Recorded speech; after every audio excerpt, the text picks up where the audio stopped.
Hey everybody, it's Jax again from your Popcorn Review Podcast. Today's gonna be my episode 88, AEW Dynamite Before Forbidden Door. So this episode had a lot going on. Yes, they're building for Forbidden Door. Some of the matches might have been fillers to some people, but if you've been with AEW for a while, you kind of know what's going on. Right away, kind of started off with the pep talk from the Death Riders to Will Ospreay, and they kind of did like what Claudio does with the guys. They kind of do like a warm up. They all kind of like jump in a circle together and kind of hype themselves up. And from there, Will breaks off from the huddle and then falls into like a pool or a cooling tub, and I don't know if it was done on purpose or by accident, but even Will was like had to turn away from the camera and he was laughing. So it's really funny. I thought it was funny, honestly. But right after that, you had Bandito and Brody King with Mystico versus the Death Riders, John Moxley, Yuta, and Claudio. Now, this match is building up because of John Moxley and Bandito at Forbidden Door. Now, this match was really good. Start off with Bandito and Yuta showing youth versus I guess speed, if anything. I mean, everybody did their thing. Claudio and Brody King got into it. Moxley and Bandito got into it. It was just a great match overall. A nice trios match to start off the day. Brody King was doing some crazy acrobatic shit off the ropes, which I'm shocked. But you can tell that he's definitely getting some inspiration from his tag team partner, some lucha flipping and stuff like that. So it was a really good match, honestly. And every time I see Brody King in the ring, especially against Claudio, it's just two heavy hitters trying to go at each other, trying to get the best shot off as they can. Just really good match. Mystico looked good during the match. He looked really smooth, really like, he just looked really good, really sound, really solid. Just an overall match. Now, I will say, you know that Marina Shafir is lurking in the shadows. So she did get in the way, ended up hitting Brody King on the back of the head with the title. You know, Claudio, I think it was Claudio or Mox, one of the two, and they steal the win from Mystico and Brodito. But it was a really good match, honestly. To start off the night, that fast paced, everybody getting their shine on, tremendous match. Can't complain about it, to be honest with you. After that, though, you did have a little segment of the conglomeration, everybody, talking. It looks almost as if I would say Takeshita has joined the conglomeration, which I'm kind of shocked. I thought he was going to be a solo. Because even OC was talking about, hey, after you win your match, hopefully you can put your title in a book bag and kind of match us. And he kind of like, whatever, yeah.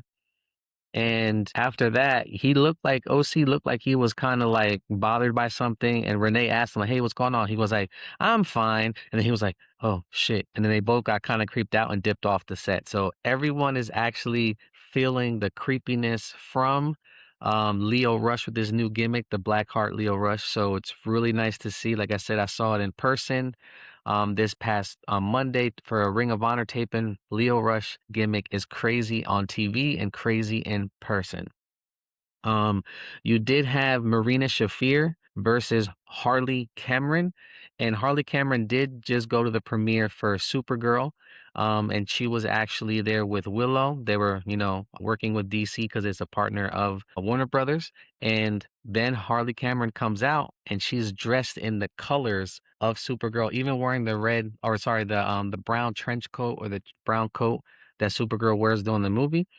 So she was definitely getting her shine on from the red carpet to the match, and Marina Shafir attacks her right away. She was trying to pose with her, her clothes or her outfit, and boom, gets attacked.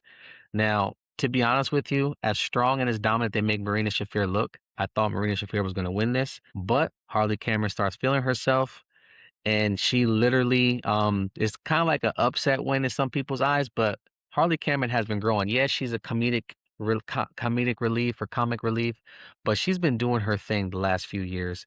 Became a tag champion and possibly going to be soon a TBS champion. So let's see what happens there. It was a good match. Honestly, she did win with a roll up. So she did add herself to the other ladies who were in. I think it's Persephone I think Mina, if I'm not mistaken. So there's a few people added, and they're gonna wrestle at Dynamite next week to see who becomes a new TBS champion. But again, you have Harley Cameron in there. The way that it's playing, it could be Harley Cameron that wins, but I also see Persephone in there. That looks like Tony Khan's been pushing her a lot lately as well, especially on Ring of Honor and Dynamite. So it's possible she can take it as well. Um, Harley Cameron does make sense to me personally because like her friend Willow lost it, so she holds the title for it till Willow comes back. They can possibly like have like a feud match with the two of them or a friendly match. Hey, you won the title. I was gone. I won a shot since I never lost the title, so it can play either way. They also had kind of like a vignette or a video package of Maya World and Mercedes Moné, and they were just going talking shit back and forth to each other.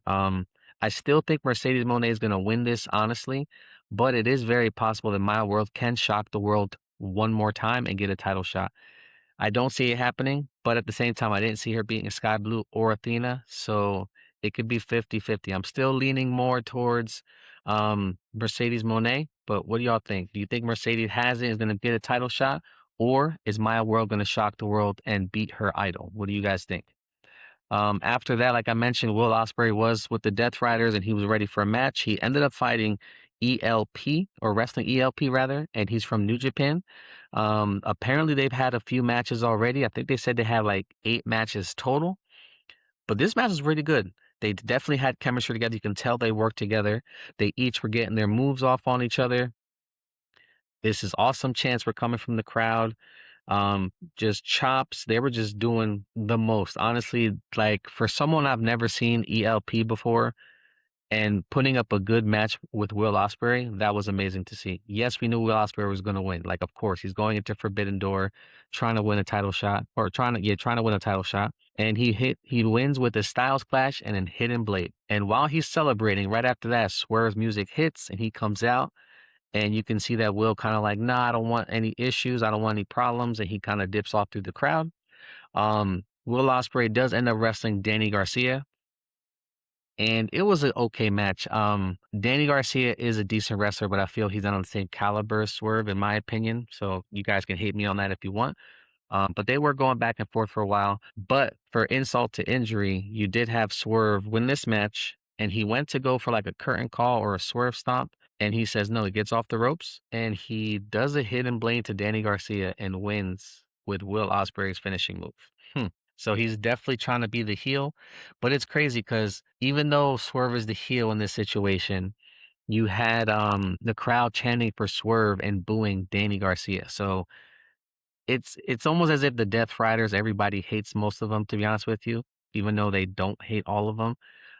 But Danny Garcia was getting booed, and Swerve, even though he's a heel, was getting cheered. So Swerve won his match with a hidden blade. Will Ospreay won his match with a hidden blade. Who's gonna win at Forbidden Door? I still think it's Will Ospreay, but y'all let me know what y'all think in the comments. MJF was talking with the Don Callis family. They were all on the stairs, and MJF let Kevin Knight speak. He let Okada speak. Jake Doyle just kind of gave like a thumbs up.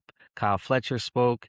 And right before Andrade said something, MJF once again cuts him off, doesn't show him respect. Andrade is still pissed.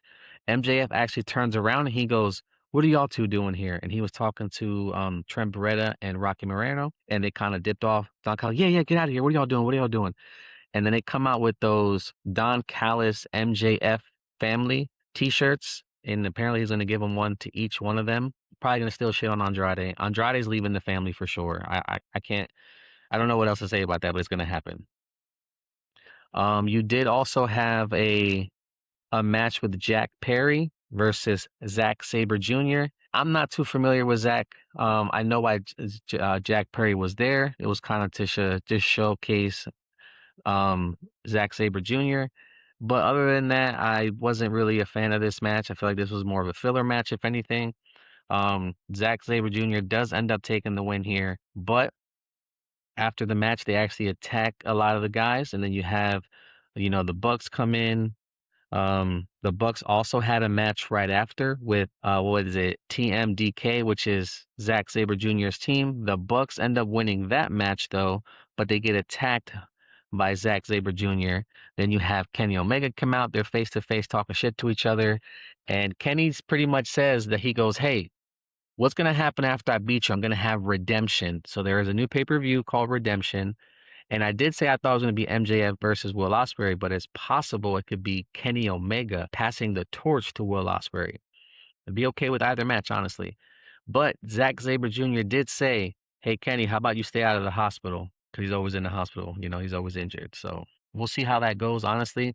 So Zack Sabre Jr. wins for his group for TMDK, and the Bucks win for the Elite. So it looks like it's 50-50 going into the pay-per-view. I still think Kenny's going to win, but y'all let me know. You did have another TBS qualifying match or TBS fight for the fittest or something like that. Red Velvet versus Queen Amanada. This was actually a decent match. The ladies showed respect to each other. Red Velvet did start getting upset during the match because Queen Amanada was a little bit bigger than her, but it was a decent match between the two. Honestly, there's nothing but respect for those ladies that I have. They showed out. Kind of sucks that Red Velvet is not able to get a shot there, but Queen Amanada does get a shot, and she is also added with Harley Cameron to the other ladies for the TBS Championship match next week. I think there's one spot left to be filled. It's probably going to be filled on Saturday, but it was a good match with those ladies. I don't know who's going to win. I'm pulling for Harley Cameron, but it's actually possible Queen Amanada or Persephone can win that match. So y'all let me know what y'all think, but it's very possible that one of those three ladies out of the six will win. But again, y'all let me know what y'all think. I think either Harley Cameron, Persephone, or Queen Amanada are going to win that, but y'all let me know. You did have Takeshita there versus Ricochet. And honestly, these two can't make a bad match. Ricochet can sell his ass off, so can Takeshita. They're both strong, they're both fast. Honestly, I just can't get over how good this match was. You did hear some ball chants. Ricochet was talking shit, and then you caught her, you're still ball chants. Takeshita was just strong during this match. Ricochet was flying through the air like he normally does, selling his ass off. But in all, Takeshita does take the win here. He celebrates. Mark Briscoe comes out, congratulates Takeshita. I thought that was the end, honestly, but Mark Briscoe did want to talk at the end. He went on a little rant for a little bit that I was like, what the hell is he talking about? But, you know, he started talking. Don Callis comes out like, what are you, crazy? And he gets attacked by MJF. And it was like everybody from the match was coming out one by one. So you had MJF come out. You had, Takeshita that came out. You had Kyle Fletcher come out. You had Darby come out. You had Kevin Knight come out. You had Doyle come out. You had Kyle O'Reilly come out. You had everybody and a mom coming out during this match. Well, at the end of it, though, you had Andrade saved MJF from the J Driller. And he once again gets into an altercation with MJF. They start pushing match. Well, what happens? Don Callis calms him down. He goes, help him out. MJF pulls the ring out. He goes to punch Mark Briscoe. He ducks and he hits Andrade. So once again, they're not on the same page. And MJF actually blames Andrade. Why'd you get in the way? What are you doing? And what happens? Mark Briscoe hits him with the J Driller. And the Team Briscoe stands victorious at the end of the day. Now, I still think, Mark Briscoe stands victorious at the end of the day with his team. Now, Mark Briscoe's, I believe, will get a title shot. I think with the whole thing with Andrade, they are going to part ways, and Andrade is going to cost his team or MJF's team the match, giving Mark Briscoe a title shot and possibly getting one right after Kevin Knight, if anything, because Kevin Knight was also asking for a match today. I honestly think that they're building this up with Andrade. It's going to be a tremendous match, whoever he faces, but I do feel like MJF's going to beat Andrade. He's going to beat Briscoe. He's going to beat Kevin Knight. And then he's going to wrestle against Will Ospreay there. So we'll see, guys. Honestly, it could be Kenny, but I still think it's going to be Will Ospreay. There's a ton of matches. I think there's like 9 matches now that are talked about. You have the Dogs versus CNC. You have the Big Cage match for a 6-on-6. You have, what's it called? Moxley versus Bandito, Zack Sabre Jr. versus Kenny Omega. There's like a 3-way tag team match from different promotions, the Bucks, CMLL, and New Japan in there. This match is going to be all over the place. Can't wait to see what happens. Tekla is also having a match with Star Kid from Stardom. Forbidden Door is going to be crazy. Then you have Redemption, I think, coming next with Kenny Omega did mention it. So it makes a lot of sense. He's going to win a title shot or possibly beat MJF before he gets to Will Ospreay. But can't wait to see what happens. Either way, I'll be happy, guys. Again, great episode of Dynamite. The only match I didn't like was the Zack Sabre Jr. versus Jack Perry. It was more of a filler match, but I get what they're doing, the Elite versus Zack Sabre Jr.'s team. So I understand why they did it, but I could have done without it. Other than that, guys, thanks for watching. Have a great one.